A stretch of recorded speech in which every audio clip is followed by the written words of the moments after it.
peer-to-peer lending. So this is a relatively new method of lending that is, competing with banks. They try to cut out the traditional middleman, who is the bank. Peer-to-peer, I lend to you directly, well, usually through a platform. There's usually a platform. I put my money on the platform, and the platform lends it to those who need it. Now, two things separate a peer-to-peer platform from a bank. One, interest is not always paid from time of deposit. The moment I transfer my money to a bank and it sits in the account, the bank will start calculating interest. But the moment I transfer my money to a peer-to-peer platform, they might not be paying me interest. My money will just be sitting there waiting to be lent to somebody who needs it. The second thing is, with banks, I can withdraw my money at any time. But with peer-to-peer platforms, immediate withdrawals are not always possible. So we usually have to wait a certain period of time to before we can withdraw the money. Also, risk reward. With banks, our risk is very, very, very small because banks tend to be very safe. And therefore, the reward we get with the banks are very, very small. You might get 0.5% or 1% interest on your deposit. However, with peer-to-peer, because they are higher risk, they'll give you probably 5% on the amount that you are lending. So with peer-to-peer, you're taking more risk, but you're getting higher rewards. Crowdfunding is very similar to peer-to-peer, as in they are also a platform. But the difference is they usually, these are small startups or ideas that try to raise money from a large number of people. Usually a donation. Somebody wants to start a new business and he has this incredible idea. I can just donate, $500 to him. I think one of the most famous ones is GoFundMe and the Kickstarter. And also crowdfunding can be debt and equity. You can, so many of these platforms, you own an equity in that project.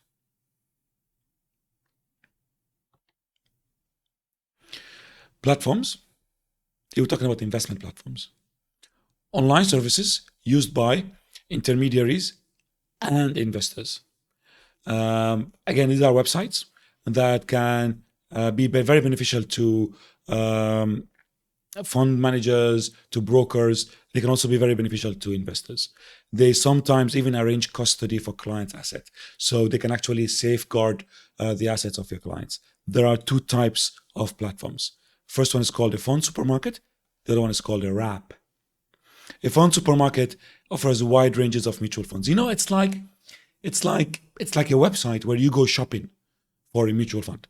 They show you all of the mutual funds that are available, the fees, the returns, the performance, the sectors that they invest in. It's sort of a shopping website for mutual funds.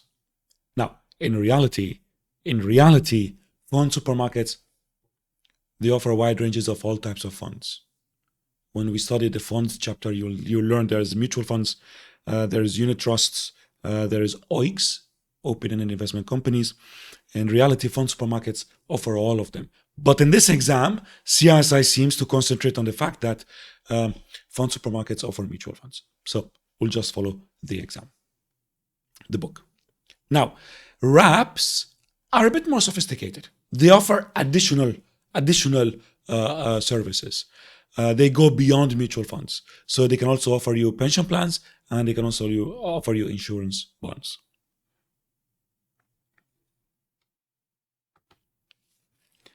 Investment distribution channels. So this is where product providers get to sell their products to the market. So usually there are distribution channels for financial institutions to distribute their products. So for example, insurance companies can distribute their insurance policies through banks. So when you open a bank account, you can actually buy an insurance policy through a bank. So the bank is acting as a distribution channel for the insurance company. So distribution channels, there are usually four main ones. You've got the financial planning channel. This is where individuals go and pay for financial planning services. Financial planning means getting objective assistance when it comes to organizing your financial affairs.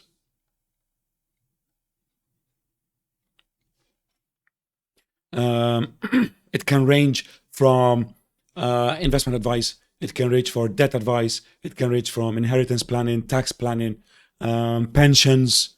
If you want to, plan your finances from now until retire, you want to plan for your children's college education in the future, a financial planner, basically, it's a big picture roadmap for your finances. Financial advisors provide you advice on financial matters. So you would say, for example, I would like to buy an insurance product. Which one do you advise me to buy?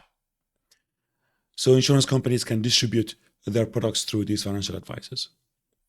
Execution only. They just, do this. There is no advice. They just buy and sell for you without providing any advice. And robo-advice, just like we covered, there is no human touch or link. Usually these robo-advice provide passive investing, which we'll study later in this qualification. Passive investing is just tracking an index, buying a basket of goods. So they are relatively safe. They usually use ETF funds. If you haven't heard of these funds, ETFs, mutual banks, unit trust, don't worry. There's a whole chapter dedicated to them. They're basically risk models. I mean, if you go to Sarwa, if you open an account with sarwa.co, they basically ask you a bunch of questions. And then the algorithm has, let's say, 10 risk models. And depending on your answers, they will put you under a certain basket, under a certain risk model. Whatever risk model that you fit in, that is the risk model that they offer to you. That's what robo-advice is. It's growing. It started in 2008 after the financial crisis in America.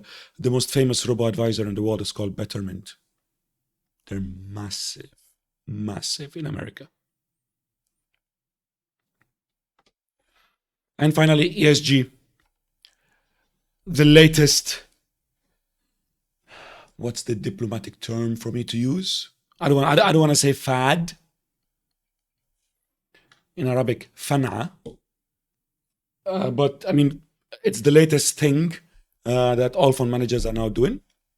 Actually, the CEO of BlackRock, the most famous ETF, the largest ETF provider in the world, is now being threatened of getting fired because of fraud committed under ESG. Because in the last 3 or 4 years, everybody was saying, oh, ESG, we only invest in companies that are environmentally friendly, that have good corporate governance, that are really good to the society that they live in. Oh, we're all good people and we only invest in good companies. Nonsense. You're not good people. These are not good companies. So ESG, for the purpose of this qualification, because CISI, once you finish with this qualification, if you take other higher CISI qualification, you are going to study ESG in more details. CISI is now dedicating more and more of its qualifications to ESG. So ESG is basically looking for investments that are ethical, moral, religious, and socially responsible. Right? So religious, think of something that is interest-free. For Sharia. So religious can be Sharia compliant. Ethical and moral can be, I don't know what to say, ethical and moral. That means no gambling, right? No gambling. Socially responsible might look at clean energy.